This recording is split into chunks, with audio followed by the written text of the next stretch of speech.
Você sabia que os ministros do STF estão enviando mensagens ameaçadoras para deputados?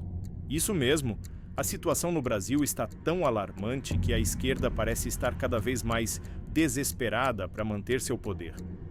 Vamos explorar essa realidade e como a corrupção e a manipulação estão afetando o nosso país. É um absurdo! Agora os ministros do Supremo Tribunal Federal estão ameaçando deputados que vão votar a anistia dos presos do 8 de janeiro e fazem isso por meio de mensagens de zap.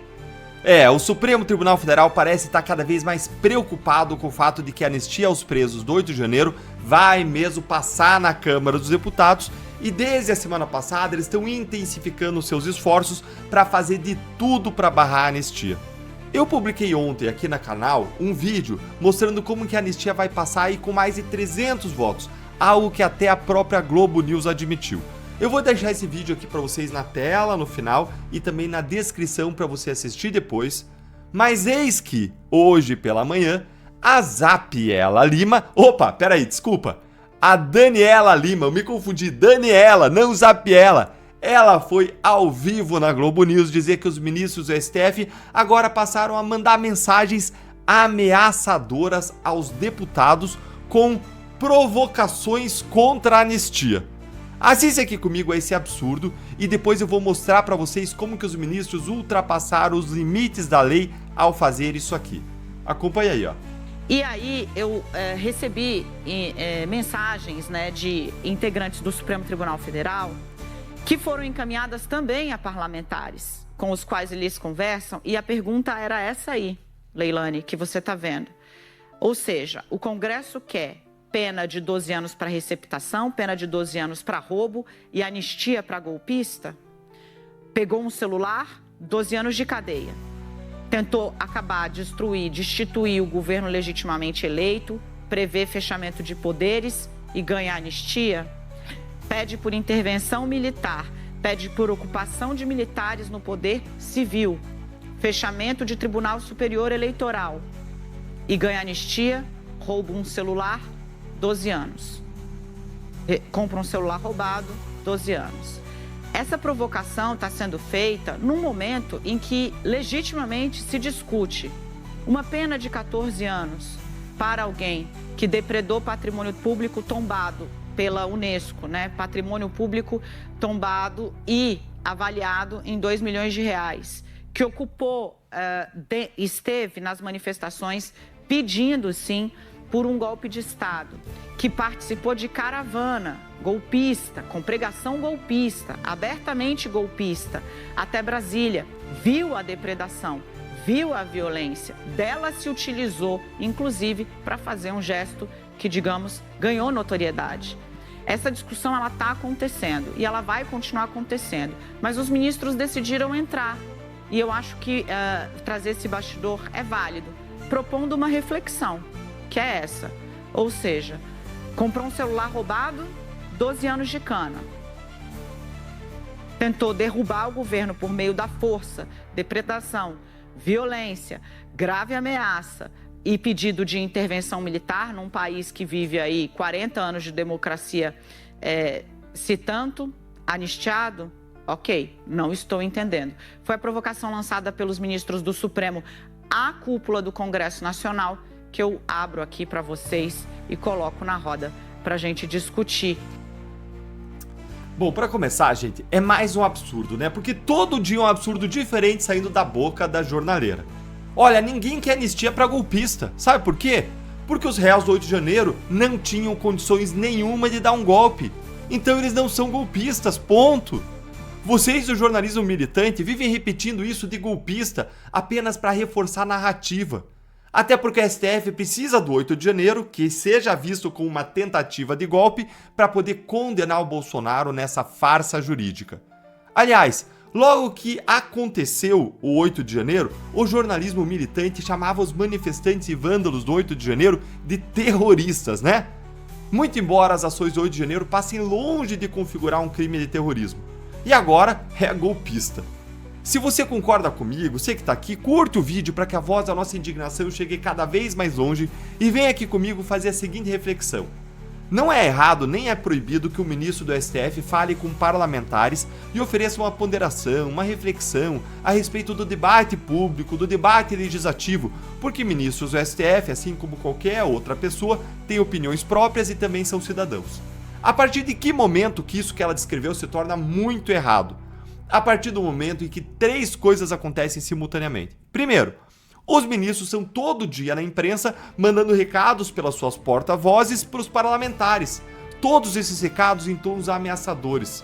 De que eles vão derrubar a anistia, de que vão investigar quem apoia a anistia. Segundo, se torna errado quando os ministros dizem que qualquer coisa que for aprovada no Congresso vai ser derrubada por eles mesmos. Sem nem saber qual que é o conteúdo final do projeto que vai ser aprovado, mas antecipando a sua decisão, o que é igualmente proibido. Isso mostra ainda que a decisão tem um caráter político e não técnico. Em terceiro lugar, e mais importante, isso também é errado quando os ministros têm em suas mãos instrumentos de pressão contra os parlamentares e estão usando efetivamente esses instrumentos de pressão fora do que a lei prevê, de acordo com a ação de cada parlamentar no tema da anistia. E tudo isso está acontecendo agora. Então deixa de ser apenas uma ponderação apresentada pelo ministro, uma reflexão, uma contribuição dos ministros aos parlamentares e passa sim a ser uma violação à separação dos poderes, uma interferência indevida, até o celular está reclamando disso aí, ó, uma interferência indevida do judiciário no legislativo. Gente, não faz nem uma semana que saiu a notícia de que o Alexandre de Moraes puxou de volta para o STF investigações contra o Ricardo Salles, contra mim, contra o Gilberto Kassab, tudo com o objetivo de, segundo a própria imprensa, usar esses processos que estão subindo como uma arma política contra a anistia. Aí a gente já entra no campo da atividade político-partidária, o que é crime de responsabilidade segundo a lei do impeachment. E a gente entra no campo da prática do crime de prevaricação, quando o agente público faz alguma coisa não porque a lei diz, mas por interesse pessoal, por sentimento pessoal. Ah, se o cara vai votar contra a anistia, então não vai ter investigação por desvio de emenda do orçamento secreto. Mas, se o cara for a favor da anistia, Polícia Federal neles, busca apreensão neles. E é inacreditável como tudo isso que eu falei simplesmente seja passado batido, seja passando pano pela imprensa militante. Ou mais, que a imprensa militante nem detalhe esses aspectos, como isso é errado o Supremo atuar assim, sempre que eles vão dar esses recados. Os jornalistas nunca criticam os ministros, mesmo quando eles estão fazendo algo que é obviamente ilegal, como nesse caso. São sempre os outros que estão errados, né?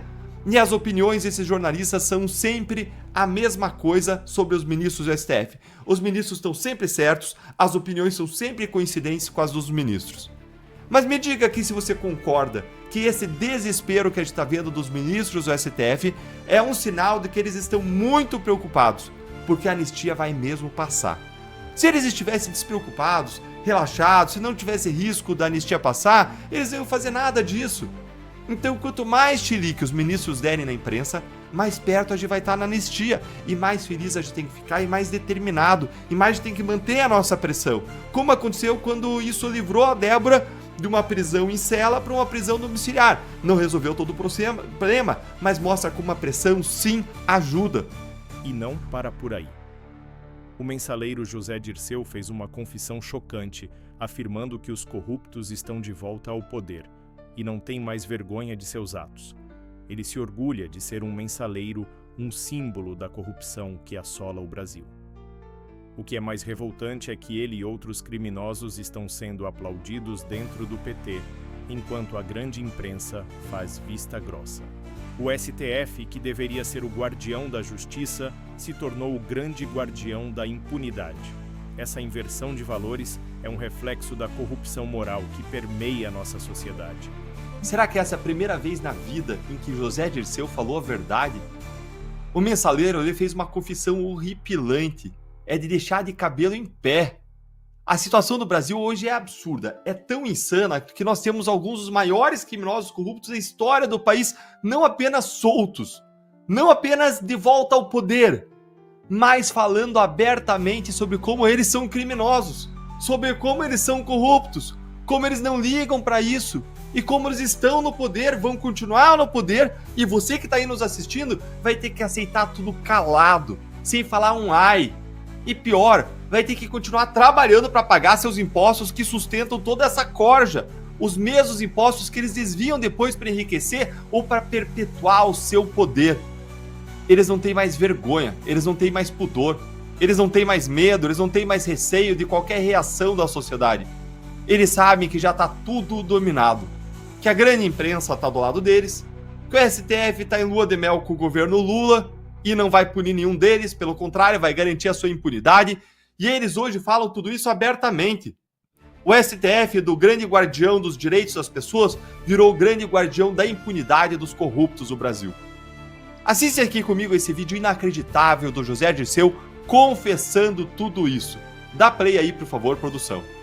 Dizer, alguns dos nossos inscritos os mensaleiros querem voltar. Primeiro, eu nunca saí, né? Eu nunca saí. Nem o Delúbio, nem o Bacário, nem o João Paulo. Eu nunca saí.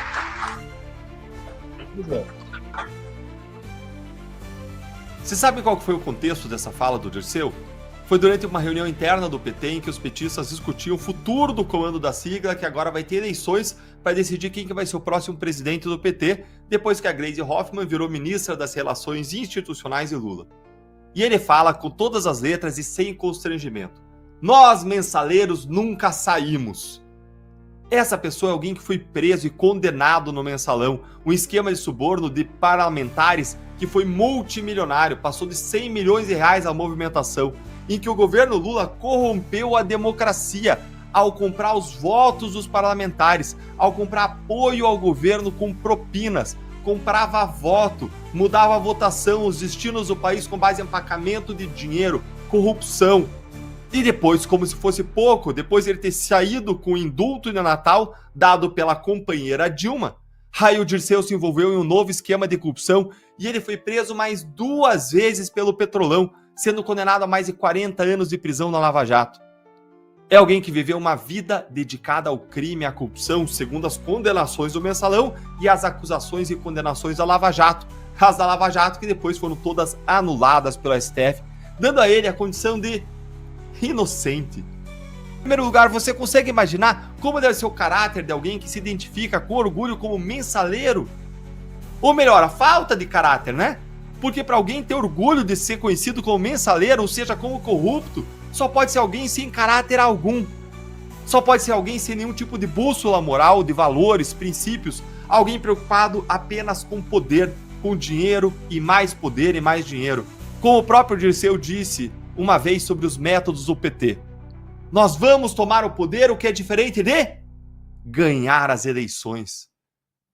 E em segundo lugar, quem é um dos grandes responsáveis por tudo isso? É o STF, que soltou essa gente inteira, que recentemente anulou todos os processos criminais e condenações desse mesmo José Dirceu, que agora tá aí, livre para falar essas atrocidades, essas baboseiras, essas coisas que ofendem o nosso senso moral mais básico, e inclusive livre para se candidatar no ano que vem. Ao garantir impunidade para essas pessoas, o STF estimula esse tipo de comportamento, em que o notório criminoso, um corrupto condenado, se apresenta com orgulho como alguém corrupto. É, a inversão total e completa de valores da nossa sociedade acontece diante dos nossos olhos. É o desvirtuamento, é a destruição, é a corrupção moral completa do Brasil. E aí eu sinceramente, eu não sei o que é pior.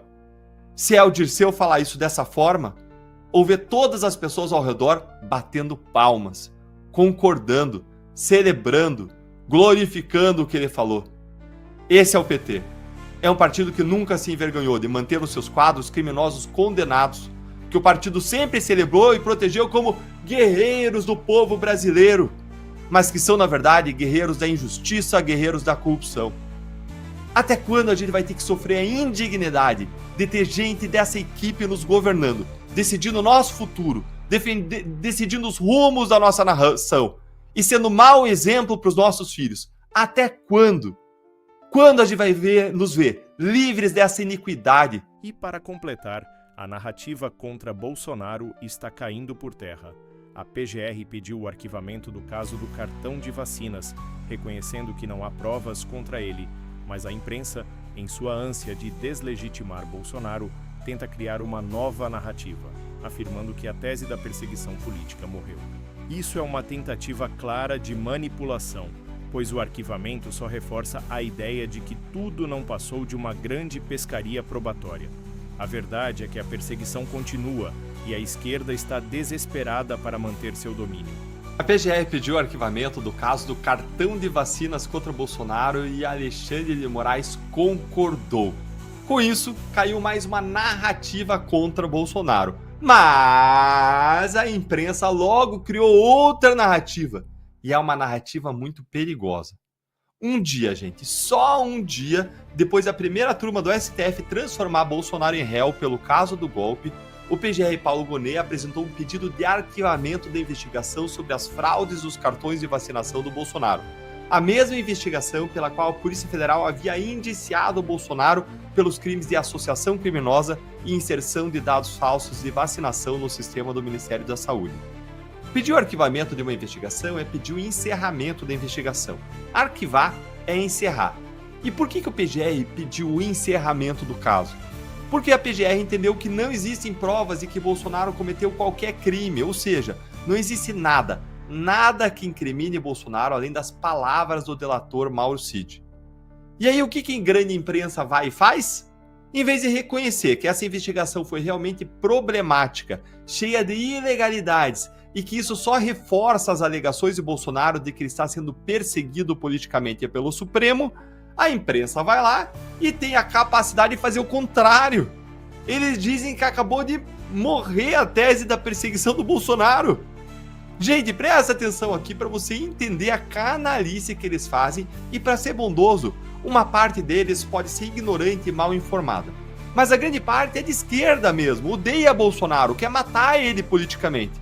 Aí, eles estão dizendo que porque o PGR Paulo Gonet arquivou a investigação do caso da fraude dos cartões de vacina, então não existe perseguição política. Essa é a prova de que ele não é perseguido. Morre essa tese da perseguição. Afinal, se o PGR arquivou a investigação, então isso foi bom para o Bolsonaro. Então quer dizer que não tem perseguição nenhuma, certo? Mas é claro que não. Como que jornalistas da grande mídia conseguem ter um pensamento tão infantilizado e estreito assim? Ou melhor, como eles podem tentar enganar as pessoas desse jeito, já que é muito difícil acreditar que a maior parte deles é ingênua? Vamos pensar aqui um pouco, coisa que vários desses jornalistas militantes parecem ser incapazes de fazer, ou talvez pensem, mas pensem em como esconder a verdade. Se o PGR arquivar o caso das vacinas, significa então que morreu a tese de perseguição. Isso quer dizer que se o PGR tivesse denunciado o Bolsonaro pelo caso das vacinas, assim como a PF indiciou o Bolsonaro, aí a imprensa ia dizer que Bolsonaro é perseguido? É claro que não, porque eles nunca admitiriam isso, jamais. Então, já que a imprensa não admitiria a perseguição se a situação tivesse sido a inversa, a contrária, como que a mesma imprensa pode agora ficar dizendo que morre a tese de perseguição? Vocês não podem, se vocês não estão dispostos a admitir a tese da perseguição, então não venham agora querer dizer que ela não existe. Mas isso nem é o pior. O pior são de fato as evidências da perseguição que vem do caso das vacinas. E o fato de que o arquivamento do caso torna a tese da perseguição ainda mais forte, ou seja, mesmo diante do fortalecimento da tese da perseguição, nós ainda temos jornalistas militantes dizendo que a tese da perseguição morreu. Como assim a tese fica mais forte, Deltan? Fica aqui que eu vou explicar, olha só. É o seguinte, essa investigação da fraude do cartão de vacinas, ela foi o ovo da serpente da ação do golpe. Foi a origem de tudo que a gente está vendo acontecer hoje com o Bolsonaro. Foi a partir dessa investigação que o ministro Alexandre de Moraes mandou prender Mauro Cid. Você lembra? Foi essa a base. E aí ele ficou mais de 3 meses preso sem denúncia, o que é ilegal, já que o prazo máximo para alguém ficar preso sem denúncia é de 35 dias. Ou seja, o fato de Mauro Cid ficar tanto tempo preso sem denúncia mostra que a investigação já era fraca, que não tinha provas, que não existia o requisito da prisão, porque se houvesse provas e crimes, o PGR teria denunciado ele no prazo. Depois disso, o Mauro Cid vai lá e faz o quê? Uma delação enquanto ele está preso ilegalmente, o que coloca mais uma camada de ilegalidade e de suspeita sobre a voluntariedade do Cid ao fazer essa delação, o que é confirmado depois naqueles áudios vazados dele. E é nessa delação que o Cid que ele faz todas aquelas alegações sobre o caso da trama golpista. Mas não é só isso. Foi também por meio das buscas e apreensões do caso da vacina que a Polícia Federal teve acesso ao celular do Cid, onde eles encontraram várias provas que agora são usadas na ação do golpe. Então o que a gente tem? A gente tem uma investigação fraca, que sequer devia estar no Supremo, já que ninguém lá tem foro privilegiado, e que coleta todas as provas que a PGR e o STF usam no caso, realmente o caso importante para eles, que é o caso do golpe. Ou seja, eles ali coletam todas as provas para usar em outro caso. Aí depois de eles usarem todas as provas no outro caso, aí essa investigação das vacinas aí ela é arquivada.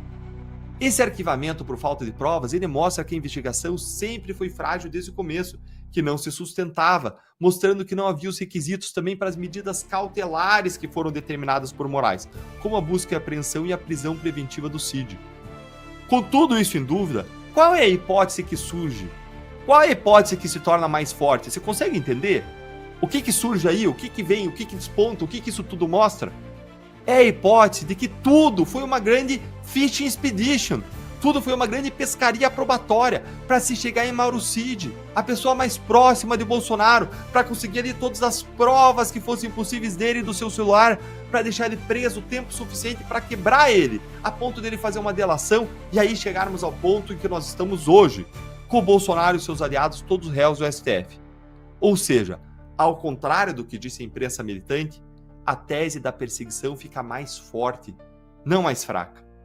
E se você for depender deles para você se informar, para você entender o que está acontecendo, você vai ficar desinformado, vai ser enganado, vai ter informações essenciais sobre os casos omitidas de você, para que você acredite em teses que enfraquecem ou enterrem Bolsonaro, porque eles têm lado.